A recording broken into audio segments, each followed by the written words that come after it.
پہلی حدیث صحیح بخاری اور صحیح مسلم دونوں کے اندر موجود ہے کہ اللہ کے محبوب صلی اللہ علیہ وآلہ وسلم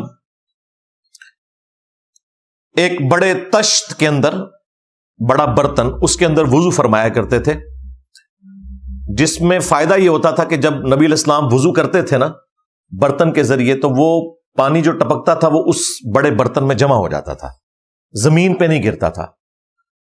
اور اس کے بعد سیدنا بلال رضی اللہ تعالیٰ عنہ نبی علیہ السلام کا وہ بڑا برتن صحابہ کرام میں لے آتے تھے، اور صحابہ کرام علیہم رضوان اس پانی سے، جس سے نبی علیہ السلام نے وضو کیا ہوتا اور وہ وضو کا ٹپکا ہوا پانی ہوتا تھا، اس سے تبرک حاصل کرتے تھے اور اس پانی کو اپنے جسم کے اوپر ملتے تھے۔ حتیٰ کہ بخاری مسلم کے الفاظ ہیں کہ اگر کسی صحابی کو وہ پانی نہ ملتا تو وہ دوسرے صحابی جس نے وہ پانی ملا ہوتا تھا اس کی تری سے اپنا ہاتھ مل کے اپنے جسم کے اوپر ملتے تھے۔ الحمدللہ۔ لیکن ان لوگوں نے یہ پروٹوکول اپنے بابوں کو دیے ہوئے۔ ڈاکٹر طاہر القادری صاحب 2014 کے دھرنوں میں انہوں نے اپنا پسینہ پونچھ کے ٹیشو پیپر کے ذریعے اپنے آڈینس میں تقسیم کیا تھا، ویڈیوز موجود ہیں۔ اس وقت تو ہماری اسٹیبلشمنٹ جو ہے نا وہ ان کی تو آنکھیں اندھی ہوئی تھی نا اس بندے کی محبت میں، تو وہ ہر ٹائم جو ہے نا وہ تمام چینلز جو ہیں وہ لانچ ہوئے ہوتے تھے کہ دکھاؤ یہ کیا کر رہے ہیں، تو یہ تماشے بھی ساتھ میں رپورٹ ہوتے تھے۔ ہمیں اختلاف دین تصوف سے ہے کہ یہ حدیثیں لیتے ہیں نبی صلی اللہ علیہ وآلہ وسلم سے متعلق اور فٹ اپنے بابے کرنے شروع کر دیتے ہیں، اور پھر وہ یہ نہیں دیکھتے کہ وہ بابا 500 سال پرانا ہے یا آج کا بابا ہے۔ ہم تو کہتے ہیں 1400 سال پرانا بھی کو بابا ہو وہ بھی فٹ نہیں ہوگا۔ جو پروٹوکول رسول اللہ کا ہے صلی اللہ علیہ وآلہ وسلم وہ کسی اور شخص کو نہیں مل سکتا۔ یہ بھی ختم نبوت کے اوپر ڈاکہ ہے ڈاکٹر اشرف جلالی صاحب جو تمہارے بابے مار رہے ہیں۔ اگر تم یہ کہو گے کہ ڈاکٹر طاہر القادری کو میں نہیں مانتا تو تمہارا جو باپا جانی ہے امیر اہل سنت وہ تو اپنے بال تقسیم کرتا ہے، منہ کے نوالے تقسیم کرتا ہے، گوشت کھانے کے بعد ہڈیاں تقسیم کرتا ہے۔ تو پروٹوکول تو وہ ویل کر رہا ہے رسول اللہ والا صلی اللہ علیہ وآلہ وسلم، اور ایکٹنگ دیکھیں لگتا ہے جی دنیا کا سب سے بڑا عاشق رسول یہ ہے۔ ایکٹنگ دیکھو ان بندیاں دی۔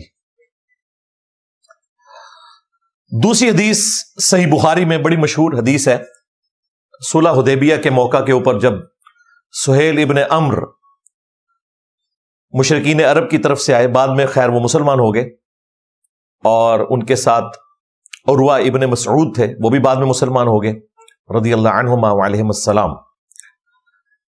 تو ظاہر ہے کہ اس وقت بالکل جنگ کی کیفیت قریب تھی اور نبی علیہ السلام پاور میں بھی تھے، اس کے باوجود آپ علیہ السلام نے صلح کر لی۔ صلح حدیبیہ کے اوپر آمادہ کرنے کے لیے مشرکین عرب جو ہیں وہ رسول اللہ کو تھریٹ کر رہے تھے کہ یہ تمہارے ساتھی تمہیں چھوڑ جائیں گے۔ اب انہیں کیا پتا تھا کہ رسول اللہ کے ساتھی کیا نبی علیہ السلام کو جسٹ ایک قبیلے کا سردار مانتے ہیں؟ وہ تو اپنی دنیا اور آخرت ان کے ساتھ جوڑے ہوئے تھے۔ تو اس قسم کی وہ گفتگو کر رہے تھے۔ پھر صحابہ کرام نے پریکٹیکلی ان کو ثبوت دیا تاکہ ان کو یہ میسج ملے کہ ہم اپنے نبی سے کیا عقیدت رکھتے ہیں۔ اس کے پیچھے ریزن یہ تھی۔ تو صحیح بخاری میں آتا ہے کہ نبی صلی اللہ علیہ وآلہ وسلم نے پبلکلی وضو کیا تو صحابہ کرام آپ کا تھوک مبارک بھی زمین پہ نہیں گرنے دیتے تھے۔ جب نبی علیہ السلام تھوک مبارک پھینکتے تو صحابہ کرام اپنے ہاتھ رکھتے اور قریب تھا کہ ایک دوسرے سے لڑ پڑتے اس کے حصول کے لیے۔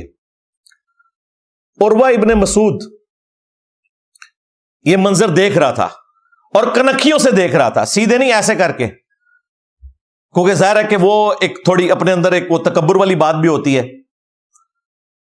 اور پھر اس نے یہ سارا جو منظر دیکھا نا، اس نے جا کے مشرکین عرب کو بتایا کہ بھائی ان کے ساتھ جنگ کرنے کا کوئی فائدہ نہیں، صلح ہی کر لو، کیونکہ میں، اب یہ الفاظ ذرا عروہ ابن مسعود کے سنیں، وہ کہتے ہیں کہ میں دنیا کے سارے بڑے بڑے بادشاہوں کے دربار میں گیا ہوں، میں کیسر کے دربار میں بھی گیا، رومن امپائر کا ہیڈ، میں کسرا کے دربار میں بھی گیا، پرشین امپائر کا ہیڈ، دونوں سپر پاورز، میں نجاشی کے دربار میں بھی گیا، لیکن میں نے کسی بھی دربار میں درباریوں کو اپنے بادشاہ کی وہ رسپیکٹ کرتے ہوئے نہیں دیکھا جو رسول اللہ کے ساتھی ان کی رسپیکٹ کرتے ہیں صلی اللہ علیہ وآلہ وسلم۔ اللہ کی قسم، جب وہ وضو کرتے ہیں تو وہ ان کا تھوک مبارک بھی زمین پہ گرنے نہیں دیتے، بلکہ اپنے ہاتھوں پر لیتے ہیں اور اپنے جسم پہ ملتے ہیں۔ وضو کا پانی نیچے زمین پر گرنے نہیں دیتے، اپنے ہاتھوں پر لیتے ہیں اور اپنے جسم پہ ملتے ہیں، اور اگر کسی کو نہ ملے تو وہ دوسرے سے اس کی تراوٹ لے کے اپنے جسم کے اوپر ملتا ہے۔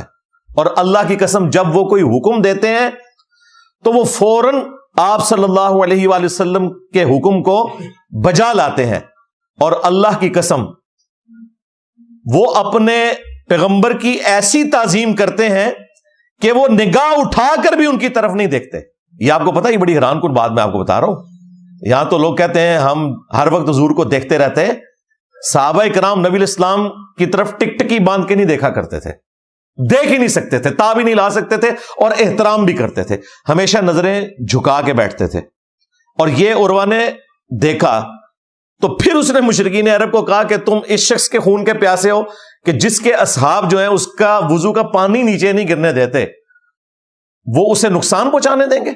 تو بہتر یہ کہ صلح کر لو، اور پھر صلح حدیبیہ ہوگی۔